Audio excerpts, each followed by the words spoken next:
Telangana lecturers forum అనేది తెలంగాణ ఉద్యమ సంస్థ అని Telangana lecturers forum chairman doctor Katti Venkataswamy అన్నారు. తెలంగాణ రాష్ట్రం ఏర్పడిన తర్వాత చాలా ఉద్యమ సంస్థలు రాజకీయ సంస్థలుగా మారినప్పటికీ తమది మాత్రం ఉద్యమ సంస్థగానే కొనసాగుతుందని చెప్పారు. తెలంగాణ లెక్చరర్స్ ఫోరం నల్గొండ జిల్లా శాఖ ఆధ్వర్యంలో నల్గొండ పట్టణంలోని లెక్చరర్స్ భవన్లో మిషన్ ఎడ్యుకేషన్ తెలంగాణ అనే అంశంపై సెమినార్ నిర్వహించారు. Telangana development forum chairman M E Gonareddy అధ్యక్షతన జరిగిన ఈ కార్యక్రమంలో తెలంగాణ లెక్చరర్స్ ఫోరం రాష్ట్ర చైర్మన్ డాక్టర్ కత్తి వెంకటస్వామి ముఖ్య వక్తగా ప్రసంగించారు. తెలంగాణ రాష్ట్ర విద్యార్థులకు మంచి విద్యను అందించాలని లక్ష్యంతో పనిచేస్తున్న సంస్థ టీఎల్ఎఫ్ అని అన్నారు. తెలంగాణ రాష్ట్ర ఏర్పాటే తమ సంస్థ ధ్యేయమని, సంస్థ బైలాలోనూ రాసుకున్నామని, తెలంగాణ రాష్ట్రం ఏర్పడినప్పటికీ రాష్ట్రంలో మెరుగైన విద్యను అందించేందుకు తాము ఉద్యమ సంస్థగానే కొనసాగుతున్నామని స్పష్టం చేశారు. రాష్ట్రంలోని విద్యార్థులకు మెరుగైన విద్య అందుతుందని భావించినప్పటికీ గత 10 ఏళ్లలో రాష్ట్ర విద్యా వ్యవస్థ పురోగామి స్థితిలో కాకుండా తిరోగమన స్థితిలోకి వెళ్లిందని అన్నారు.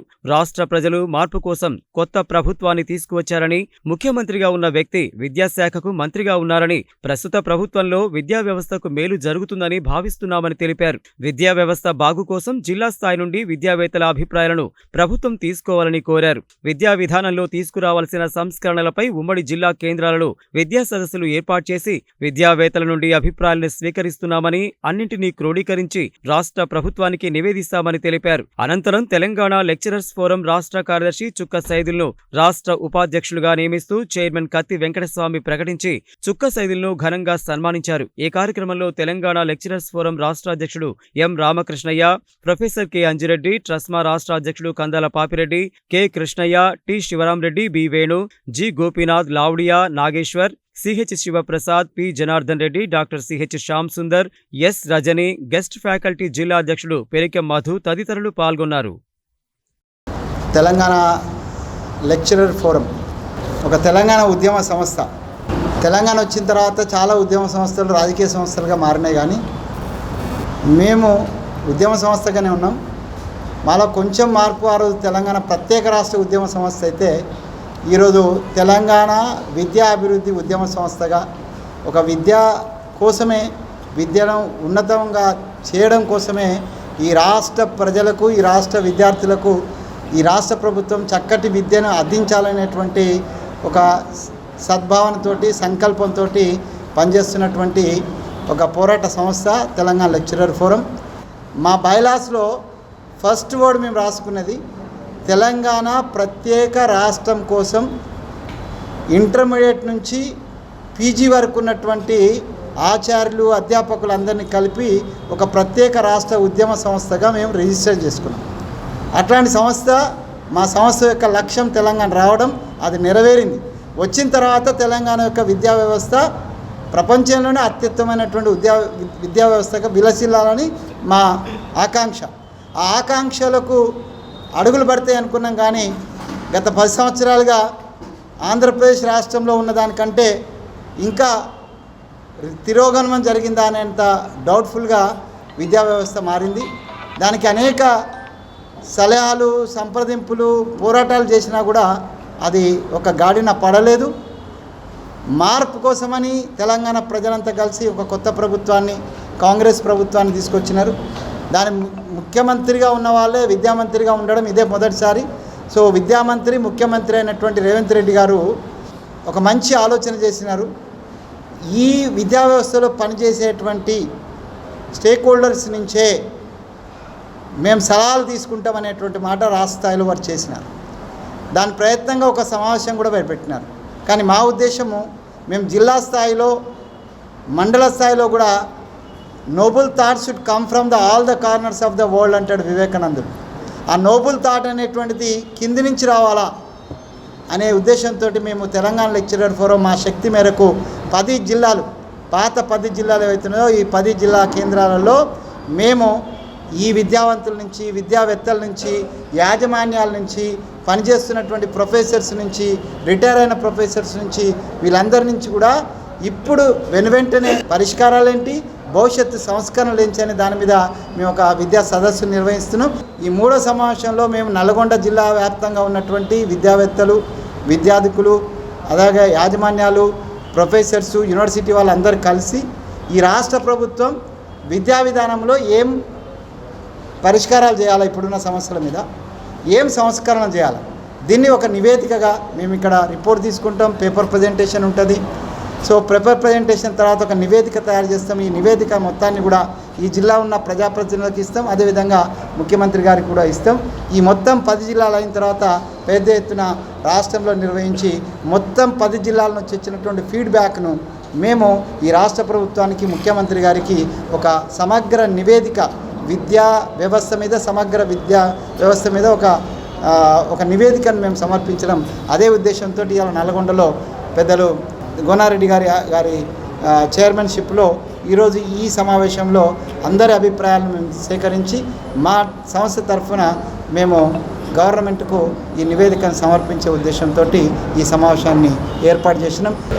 తెలంగాణలో నూతన ప్రభుత్వం ఏర్పడిన తర్వాత విద్య పట్ల ముఖ్యమంత్రి గారు చూపెట్టినటువంటి శ్రద్ధను గమనించి స్టేక్ హోల్డర్స్లో అందరితో చర్చించి ఏ విధంగా విద్యలో సంస్కరణలు తేవాలి, ఏ డైరెక్షన్లో వెళ్ళాలి అనేటువంటి అంశం మీద ఈనాడు మా మిత్రుడు కత్తి వెంకటస్వామి గారి ఆధ్వర్యంలో రాష్ట్రంలో వివిధ ప్రాంతాల్లో సదస్సులు నిర్వహిస్తున్నందుకు సంతోషాన్ని వ్యక్తపరుస్తూ, నేను ఒక విద్యావేత్తగా, ఉపాధ్యాయుడిగా, ఉపాధ్యాయ సంఘ నాయకుడిగా ఇదే వేదిక మీద చాలా సదస్సులు నిర్వహించడం జరిగింది.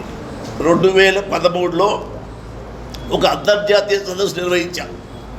మిలీనియం డెవలప్మెంట్ గోల్స్ 2015 అనేటువంటిది ఒకటి అంతర్జాతీయ సదస్సు నిర్వహించాం. అందులో గోల్ నెంబర్ 2 మనకి ఏం చెప్తుందంటే సార్వత్రిక విద్య అట్లీస్ట్ ప్రాథమిక స్థాయిలో జరగాలనేటువంటిది. 2015 వెళ్ళిపోయింది. ప్రాథమిక స్థాయిలో అందరికీ సమానమైన విద్యను మనం అందించలేకపోయినాం. మళ్ళీ 2017లో ప్రపంచ దేశాలన్నీ కూర్చొని మరొక ఎజెండాను మన ముందు పెట్టినాయి. That is sustainable development goals, సుస్థిర అభివృద్ధి లక్ష్యాలు. దాంట్లో గోల్ నెంబర్ 4 మనకి ఏం చెప్తున్నాయి? Inclusive, equitable, quality education and life long learning opportunities for all people. ఇది జరగాలి. ఈ అజెండా టేకప్ చేసిన తర్వాత ఇప్పటికి 9 సంవత్సరాలు అయింది. ఇంకా 6 సంవత్సరాలు మాత్రమే నిలిగింది మన టార్గెట్కి 2030కి. ఈ పరిస్థితుల్లో అట్టడుగున ఉన్నటువంటి తెలంగాణ రాష్ట్రాన్ని విద్యాభివృద్ధిలో ముందుకు తీసుకెళ్ళాలి అంటే గవర్నమెంట్తో పాటు ఎన్జిఓస్ ముందుకు రావాలి. దాంట్లో స్టేక్ హోల్డర్స్ అనేటువంటి ఉపాధ్యాయ సంఘ మిత్రులు ప్రైవేట్ రంగంలో ఉన్నా, గవర్నమెంట్ రంగంలో ఉన్నా, ఎయిడెడ్ రంగంలో ఉన్నా అందరూ కూడా ఒక వేదిక మీదకి వచ్చి తమ అభిప్రాయాలు చెప్పి ఈ ప్రభుత్వంతో ఈ విద్యారంగంలో నూతనమైన సంస్కరణ చేపట్టడానికి ప్రయత్నం జరగాలి. ఆ మిషన్లో భాగంగా ఇవాళ టీఎల్ఎఫ్ నల్గొండలో 3వ సదస్సు నిర్వహిస్తున్నది. వారికి అభినందనలు తెలియజేస్తూ ఈ రాష్ట్రంలో ప్రతి పేదవాడికి, ముఖ్యంగా లాస్ట్ రోలో ఉండేటువంటి లాస్ట్ మ్యాన్కి కూడా క్వాలిటీ ఎడ్యుకేషన్ అనేటువంటి అందాలి. అప్పుడు మాత్రమే అభివృద్ధి ఫలాలు అందరికీ సమానంగా చేర్చబడతాయనే ఉద్దేశంతో మేము ఈ సదస్సులో పాల్గొంటున్నాం. I congratulate all the members who are in TLF for organising seminar. ఇందులో మాట్లాడేటువంటి ప్రతి సభ్యుని కూడా ఈ డైరెక్షన్లో మాట్లాడి ఈ ప్రొసీడింగ్స్ అన్నీ కూడా మన ముఖ్యమంత్రి గారికి ఒక నివేదిక రూపంలో సమర్పించినట్టయితే గ్రౌండ్ లెవెల్లో పబ్లిక్ ఏమనుకుంటారో ప్రభుత్వానికి తెలుస్తుంది. అప్పుడు మాత్రమే మనకు కావలసినటువంటి, ప్రజలకు కావాల్సినటువంటి సంస్కరణలు వస్తాయి. ఇది మా యొక్క ముఖ్య ఉద్దేశం. Thank you. మేము తెలంగాణ రాష్ట్రం సాధించిన తర్వాత తెలంగాణ విద్యా విధానాన్ని సంస్కరించాలని, దశ నిర్దేశం చేయాలనే ఆకాంక్షతో మేము తెలంగాణ ఉద్యమంలో పాల్గొన్నాం.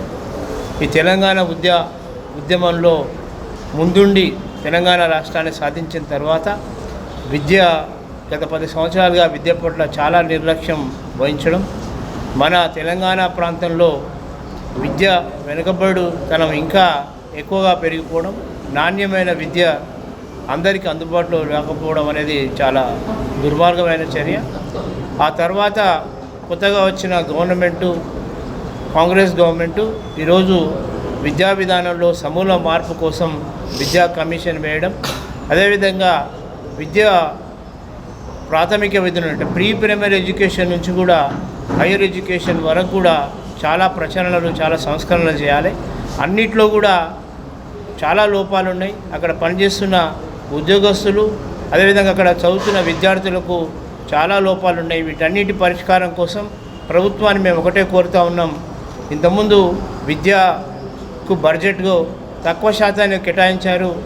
ఇప్పుడు కనీసం 15% అయినా సరే మీరు వార్షిక బడ్జెట్లో కేటాయించి ఈ విద్యా పాఠశాలలు కళాశాలలు అన్నిటి కూడా ఇన్ఫ్రాస్ట్రక్చర్ డెవలప్ చేసి రెగ్యులర్ అపాయింట్మెంట్స్ చేసి విద్యను పూర్తిగా సమూల మార్పు కోసం మీరు ముందుకు రావాలని చెప్పి ప్రభుత్వాన్ని కోరుతా ఉన్నాం. దానిలో భాగంగానే ఈ విద్యలో ఎటువంటి సంస్కరణలు చేయాలనే భాగంలోనే ప్రతి ప్రాంతంలో కూడా విద్యా సదస్సులు నిర్వహిస్తూ ఉన్నాం. ఇది మహబూబ్ నగర్లో, అదేవిధంగా కరీంనగర్లో, ఈరోజు నల్గొండ జిల్లాలో కూడా ఈ సదస్సు నిర్వహిస్తున్నాం. వీటన్నిటిని కూడా ఒక సమగ్ర నివేదికను మన రాష్ట్ర ముఖ్యమంత్రి గారికి సబ్మిట్ చేయాలనే ఆలోచనతో ఈ కార్యక్రమాలు నిర్వహిస్తున్నాం. కనుక అందరి యొక్క అంటే ప్రాథమిక స్థాయిలో ఉన్న ఉపాధ్యాయుల నుంచి మొదలుపెట్టి ప్రొఫెసర్స్ వరకు కూడా వారి అభిప్రాయాలన్నీ కూడా సేకరించి ఒక సమగ్ర నివేదిక పెట్టి తెలంగాణ ఉత్తమమైన విద్యను అందించడానికి మా ప్రయత్నం చేస్తున్నామని మీరందరూ కూడా దీన్ని ఆహ్వానించాలి, ఆస్వాదించాలని కోరుతాము. నల్లగొండలో 3వ విద్యా సదస్సును నిర్వహించడం జరుగుతుంది. మొదటిది మహబూబ్ నగర్లో, 2వది కరీంనగర్లో, 3వది నల్లగొండలో నిర్వహించడం జరుగుతూ ఉంది. మరి దీని యొక్క ముఖ్య ఉద్దేశం ఏంటంటే తెలంగాణ లెక్చరర్స్ ఫోరం అనేటువంటిది తెలంగాణ ఉద్యమంలో పాల్గొన్నది. విద్యార్థుల శ్రేయస్సు కోసం, సామాన్య ప్రజానీకం కోసం తెలంగాణ లెక్చరర్స్ ఫోరం ఎంతో కష్టపడ్డది. అదేవిధంగా ఇప్పుడు కూడా తెలంగాణ రాష్ట్రం కాంగ్రెస్ పార్టీ సాధించిన తర్వాత మన యొక్క ఆశలు ఆకాంక్షలు అనేటువంటివి నెరవేరాలి. విద్యలో మాత్రం మా యొక్క లెక్చరర్స్ ఫోరం అనేటువంటిది ఆల్రెడీ విద్య మీద పనిచేస్తుంది కాబట్టి మరి విద్యలో సంస్కరణలు తీసుకురావాల్సిన అవసరం ఎంతైనా ఉందని చెప్పేసి కోరుతూ ఈరోజు మరి 10 సంవత్సరాలుగా ఉన్నటువంటి బీఆర్ఎస్ ప్రభుత్వం విద్యని మూస ధోరణిలోనే కొనసాగించడం జరిగింది. ఆ విద్య వల్ల విద్యార్థులకు ఉద్యోగ అవకాశాలు, ఉపాధి అవకాశాలు, ఇండస్ట్రియలైజేషన్ అనేది పెంచి వారికి ఉపాధి అవకాశాలు కల్పించినప్పుడే ఆ విద్యకు సార్థకత అనేటువంటిది ఏర్పడుతుంది. కాబట్టి ఈ విద్యలో మార్పులు చేయాలని చెప్పేసి వివిధ ప్రాంతాల నుంచి వచ్చినటువంటి మేధావుల నుంచి సలహాలు, సూచనలు, విద్యలో ఎదురవుతున్నటువంటి సమస్యలన్నిటిని కూడా పరిష్కరించి వాటిని ఒక పేపర్ ప్రజెంటేషన్ ద్వారా మేము సేకరించి ఈ డేటా అంతటిని కూడా అన్ని జిల్లాల సంబంధించినటువంటి సదస్సు హైదరాబాద్లో పెట్టి దీనికి ముఖ్యంగా ముఖ్యమంత్రి రేవంత్ రెడ్డి గారిని ఈ యొక్క సదస్సుకు ఆహ్వానించి విద్యారంగంలో ఇలాంటి సమస్యలు ఉన్నాయి, మీరైతేనే పరిష్కరించగలుగుతారు, ఎందుకంటే ప్రభుత్వంలో మీరున్నారు కాబట్టి ఈ సమస్యలు ఉన్నాయి, వీటిని పరిష్కరించినట్లయితే ఖచ్చితంగా మనకు విద్యార్థులకు చివరి పేదగా ఉన్నటువంటి స్కూల్లో స్థాయిలో కావచ్చు, ఇంటర్మీడియట్ స్థాయిలో కావచ్చు, పీజీ స్థాయిలో కావచ్చు, ఏ స్థాయిలో ఉన్నా కూడా వాళ్ళకి నాణ్యమైన విద్య అందే విధంగా ఈ యొక్క సంస్కరణలు చేపట్టాలని చెప్పేసి మేము కూడా ఒక పేపర్ ప్రజెంటేషన్ ద్వారా ముఖ్యమంత్రి గారికి తెలియజేయడం కోసం ఈ సదస్సు నిర్వహిస్తూ ఉన్నాం. ఈ సదస్సు ముఖ్య యొక్క ఉద్దేశం